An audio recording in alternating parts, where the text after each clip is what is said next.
Pasuk Chaf Bet informs us that after 2 unsuccessful attempts in digging and then claiming ownership of wells, Yitzchak continued to move further south along the Nachal Grar and Vayachpor Be'er Acheret. He dug a 3rd well. This time, however, V'lo Rabba Aleha, he did not encounter any opposition, and Vayikra Shma Rechovot, and named the well cistern Rechovot, Vayomer. The Pasuk informs us of the reason he named the well Rechovot, which was because this time around God has Hirchiv Lanu, and therefore Parinu Ba'aretz. The whole business of the digging of the wells is something that needs to be looked at and understood. What appears to be the case is that Yaakov took a meta-historical view of his success and lack thereof regarding the digging of these wells.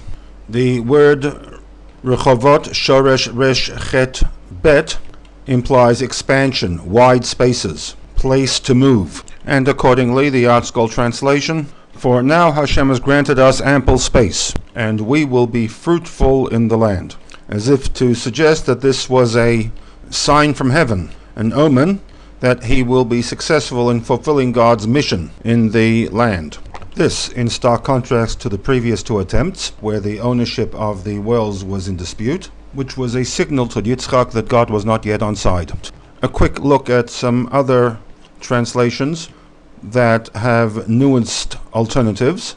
Firstly, from Shimshon Raphael Hirsch, God has made room for us, and therefore now we can be fruitful in the land, which has some very strange implications. Thirdly, from the Living Torah, the Kaplan Chumash, where the Omen thesis is reflected most strongly, that Ata, now, Hirchev Hashem Lanu, God will grant us wide open spaces, and with that we shall be fruitful in the land. The change from past tense to future tense will be a point that Rashi discusses in his commentary to this pasuk. All 3 translations, however, appear to develop a meta-historical link between the successful digging of the well and prospects for the immediate short term.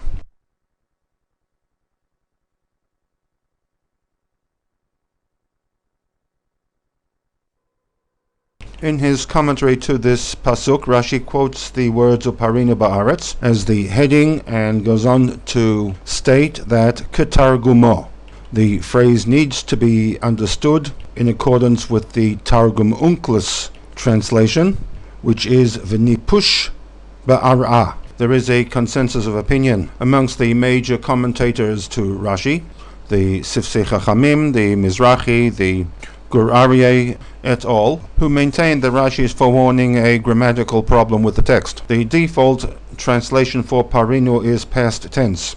God has made us fruitful ba'aretz. This, of course, is a technical impossibility in that Yitzchak has just arrived into the land. In fact, in this very pasuk, the information that we are given is Vayetak Misham, that from the location of well number 2, Yitzchak moves camp, and Vayachba Be'er Acheret, and sets about digging well number 3.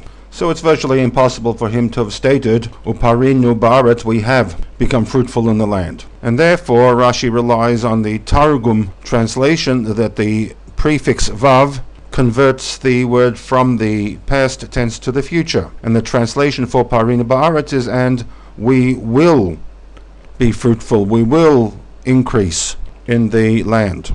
The SICHAH will set about explaining why this explanation of Rashi's commentary is untenable.